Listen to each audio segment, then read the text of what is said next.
There has been an uproar about the recent advice to pregnant women: don't take Tylenol, myself included. And I've had to ask myself why. Why do I even care? Look, I delivered 5,000 babies during my career as an obstetrician. And that means I sat face to face with countless women in my office, giving them the best advice I could and listening to their deepest fears and struggles. And for those times I didn't listen, I am truly sorry. I should have done better.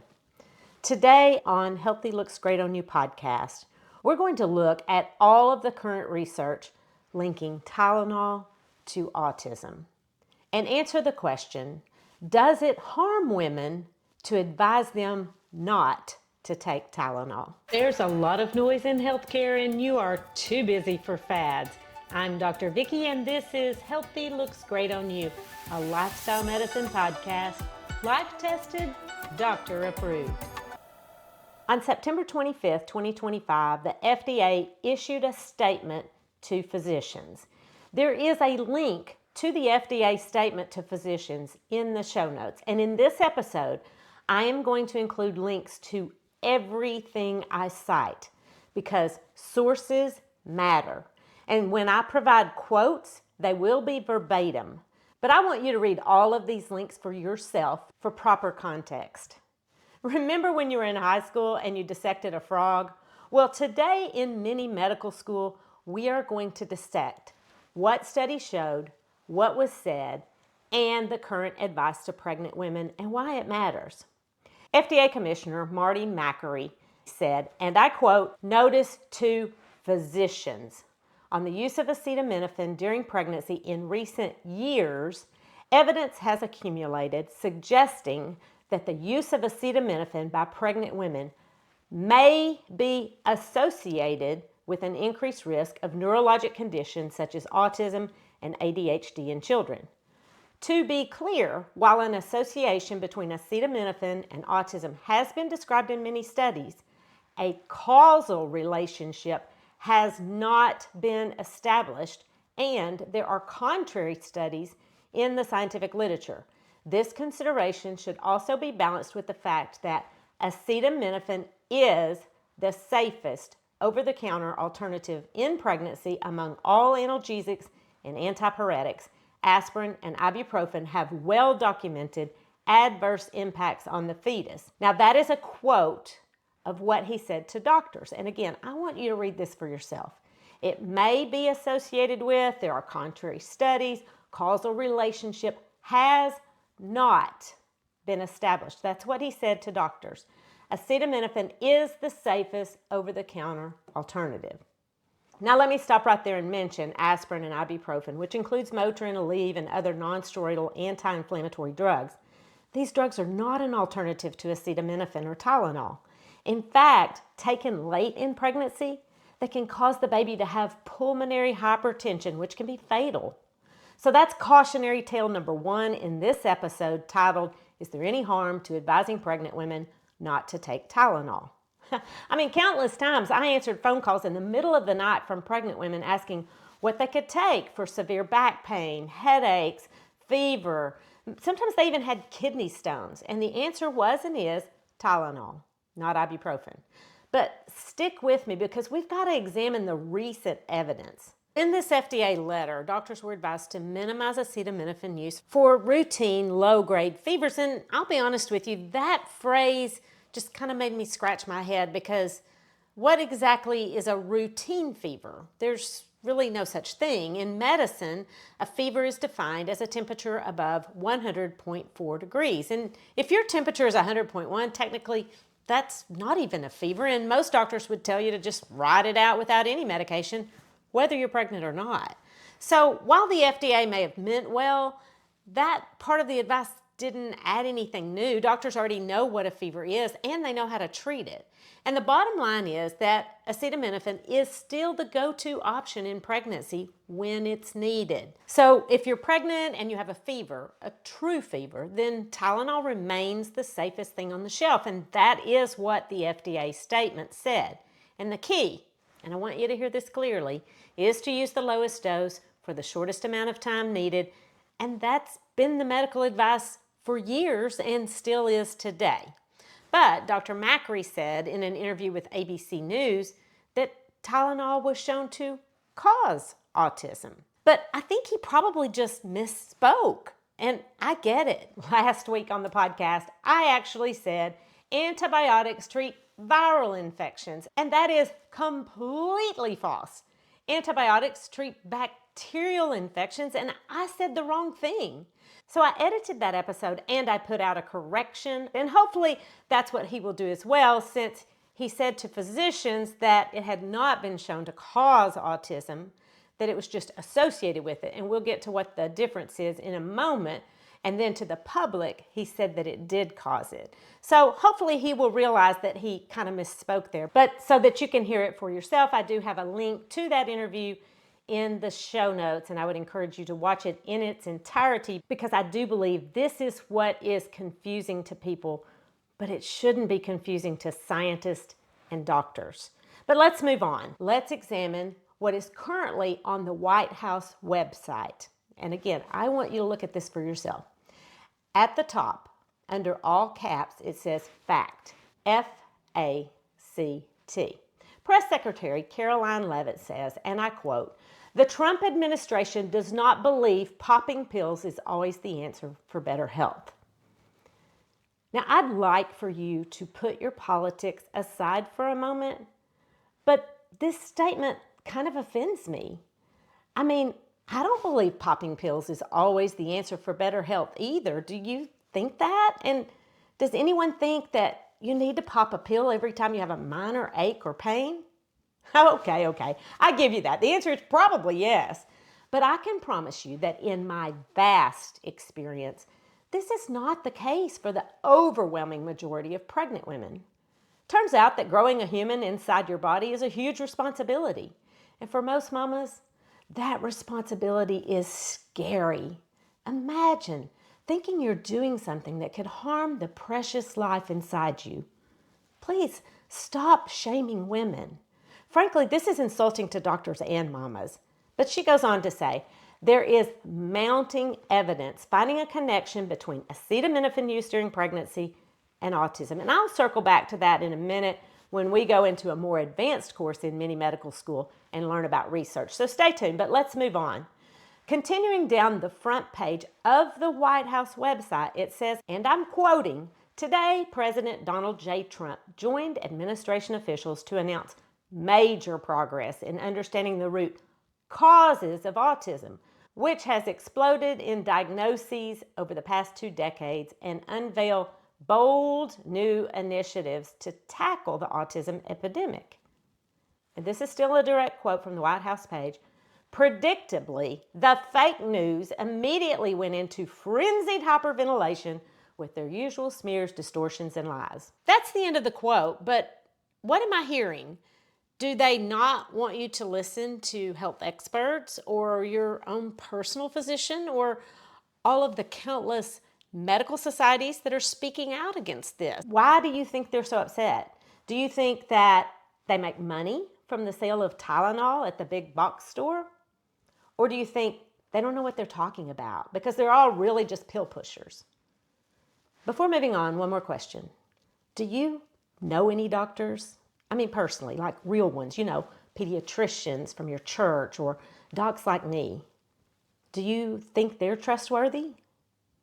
Now, maybe you understand one of the reasons that I'm taking this personally. When I heard in the press conference that women should just tough it out, that landed a little harsh for me because pregnancy is already so hard and women need clear medical advice, not judgment. If a fever is high or pain is severe, call your OB doctor because untreated fever can be risky. And that's why you should only take medical advice from a trusted healthcare professional. But if you do want to watch the entire press conference, I have a link in the show notes because I'm not sure everyone heard it exactly the same way that I did. But what about parents of kids with autism? From what I can tell, some of them are upset too.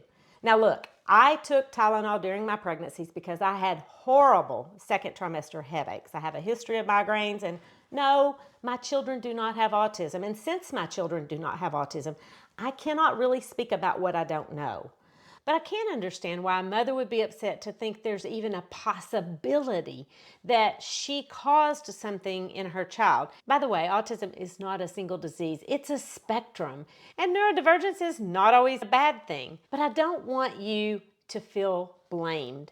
And what I also don't want to happen is that we stop doing the important research that the scientists are recommending about this linkage between Tylenol and autism. And I don't think we need a big awareness campaign that piles on anxiety and guilt on the backs of every worried pregnant mom who won't even eat deli meat or soft cheese, or she's worried because she woke up lying on her back, and a whole host of other things that might harm her baby. Are you understanding now why I'm feeling overly protective of all the pregnant women? And I see you, mamas. I see you doing everything in your power for your unborn baby because of the magnitude of unfathomable love you already feel. I see your heart. I watched you agonize over every decision you made to put something in your body because of your concern. And I don't think you took it lightly. I see you. And to even insinuate that pregnant women take pain relievers willy-nilly for every little thing just brought out the mama bear in me. One more bone of contention before we look at those studies that are listed on the White House homepage and the one that is not. RFK Jr. promised to do a massive testing, this is a quote, and research effort to determine the cause of autism in 5 months. And by the way, you know that's not how science works. And it should be a huge red flag if you understand the scientific method. Should you question science? That's literally how it works. You form a hypothesis, which is kind of like a question, then you test it to see if it's true using reliable, unbiased, reproducible data. And according to the mainstream media, which you may not trust, I quote, RFK Jr. and his team had decided by the beginning of September to tell Americans that acetaminophen, the active ingredient in Tylenol, was a possible cause of autism. But officials were divided, planning to discuss it as one of the many causes, and the big story was leucovorin, but a meeting with Tylenol's makers convinced Kennedy to put the emphasis on acetaminophen. That's pretty confusing, isn't it? But now suddenly we've discovered a drug that's taken by the majority of pregnant women, and we've laid the blame of a condition that affects 1 in 31 kids in this country at its feet. And I think those big firms are salivating. Doctors don't profit from the sale of Tylenol, but wait a minute before you hang up on me. I'd like to talk about the place where my faith intersects with science. Not politics. Politics and science should be independent. That's spin that drags us off track and divides us and fills our minds with different truths. So let me start with my faith. I believe an almighty, all-powerful God created the heavens and the earth. He created man and woman. Then the deceiver, the father of lies, the enemy of our souls, approached Eve and said, did God really say? It's a warning to us. Listen carefully to what was really said. Now look, if you didn't go to medical school, you may wonder why all of us are screaming, correlation is not the same thing as causation, and maybe you just think that's boring. So let me take you to mini medical school and let's actually look at the studies on the White House website and the one they left out. But let's look at some definitions that you may or may not be familiar with. Correlation means that two things are associated with each other, like ice cream sales go up in the summer and violent crime goes up in the summer. Those two things are correlated. But unless you're willing to tackle someone over sea salt caramel, ice cream is probably not the cause of violent crime. Cause is different. Like maybe violent crimes tend to increase in the summer and people don't like eating frozen treats when it's chilly outside. So as we look at these studies, we have to look at what they say about correlation and causation. And then we'll circle back to what was said to doctors and the press and to you. And this is long, and if you want me to send you all the links in the email, then subscribe to my newsletter before Wednesday, but you can find all of the links in the show notes for easy reference. Remember, your assignment in class today is to read all the studies on the White House page and summarize which ones say acetaminophen causes autism. And we're going to circle back to that statement. The first study mentioned on the White House website is the Nurses' Health Study. This one was published in 2019 in the American Journal of Epidemiology, and I quote, "Frequent maternal use of acetaminophen in pregnancy has been linked to ADHD in children." There is no mention of autism in this study at all. The next study mentioned is the Boston Birth Cohort, and this was done in 2022, and it showed acetaminophen being detected in the cord blood of babies who had just been born. So that means that they took Tylenol in labor or at the very end of the pregnancy, and it was associated with adverse birth outcomes. And again, it's important to understand correlation and causation, because a lot of women get a fever while they're in labor. We call that chorioamnionitis, and it's associated with adverse prenatal outcomes as well. So is it the fever or is it the Tylenol? And the bottom line is, we don't know. Or are these women having pain because they have inflammation in their body? Is it the inflammation or is it the Tylenol? We don't know. And see, that is the difference between correlation and causation. 85% of people in car accidents have eaten breakfast. That's a correlation. Breakfast doesn't cause a car wreck. That would be causation. It is important to understand the difference if you learn nothing else from this podcast. Someone asked me, do you not agree with what Harvard said? Let's look at the Harvard study. And I quote, "The researchers noted that while steps should be taken to limit acetaminophen use, the drug is important for treating pain and fever during pregnancy, which can also harm the developing fetus. High fever can raise the risk of neural tube defects in preterm birth, and we recommend judicious acetaminophen use, the lowest effective dose at the shortest duration, under medical guidance tailored to individual risk-benefit assessments rather than a broad limitation." And they went on to write that in late September, the FDA would issue a letter to clinicians urging them to be cautious about the use of acetaminophen in pregnancy. And Harvard had discussed this with the HHS secretary in the weeks leading up to that announcement and provided the White House team with a statement noting his research found evidence of an association between prenatal exposure to acetaminophen and neurodevelopmental disorders. That association is strongest when acetaminophen is taken for 4 weeks or longer. For the research is needed to confirm the association and determine causality. But based on the existing evidence, I believe that caution about acetaminophen use during pregnancy, especially heavy or prolonged use, is warranted, and I can assure you that every OB doctor and pregnant woman agree. And I just want to note that in his competing interest statement, he admitted that he serves as an expert witness for plaintiffs in the cases against the makers of Tylenol. The next link refers to an article written by Johns Hopkins, and it's quoted as saying taking Tylenol during pregnancy is associated, again, not causes, an elevated risk for autism and ADHD. And Dr. Wong points out that, quote, "Although the study found a consistent association between the biomarkers of acetaminophen and its metabolites in cord blood," I guess this is referring back to the Boston birth study, "and child risk of ADHD and autism spectrum disorder, it should not be interpreted that Tylenol use causes these disorders." That's the statement if you read the full article that's linked on the homepage. So you really do have to do your own research. More studies are clearly needed to further clarify the concerns.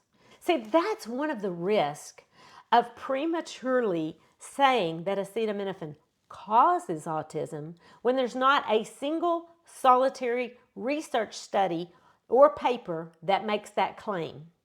You're going to stop the needed research to see what it is that really causes autism. Is it Tylenol use? Or is it the things that cause the mom to take Tylenol in the first place? We know that fever in pregnancy is associated with adverse outcomes. My fear is now pregnant women will tough it out. They won't take anything for fever because they don't want their baby to have autism. And what we may in fact see is an increase in the rates of autism. But let's look at what the Mount Sinai study said. It says that there is evidence that prenatal acetaminophen use may be linked to an increased risk of autism. And of course they said use the lowest dose and use it only when needed, which I think any good doctor would already do. So questions I've been asked. If there's even a chance that you're poisoning your baby, wouldn't it be best to just issue a word of caution? Yes, absolutely. If the choice is Tylenol or normal everything. But what if the choice is Tylenol versus fever or Tylenol versus severe pain, which we know is related to inflammation? Because again, there's not a single research paper that shows that Tylenol causes autism. They left off one study. In fact, it was the largest study. This was a study done in Sweden where they found an association between Tylenol and autism. And then they looked at sibling data. And when they accounted for the number of siblings that had autism, they found no connection at all. My faith tells me that you should be as wise as a serpent and as gentle as a dove. This is as gentle as I can be. Examine the facts for yourself. Put your politics aside. And if this upsets you, then hear my heart. I'm really afraid of what this will do to mothers of autistic children, to pregnant women who are trying their best to do everything they can for the health of their baby. And if you want to discuss this further, I am available. Just email me. It's Dr. Vickie, Vickie, at healthylooksgreatonyou.com. And I would love to have a conversation with you. I will listen. I've learned my lesson about that. I will listen. But I want to caution you to check the facts. Do your own research and check the facts, because the truth matters and words matter, and healthy looks great on you. The information contained in this podcast is for educational purposes only and is not considered to be a substitute for medical advice. You should continue to follow up with your physician or healthcare provider and take medication as prescribed. Though the information in this podcast is evidence-based, new research may develop and recommendations may change.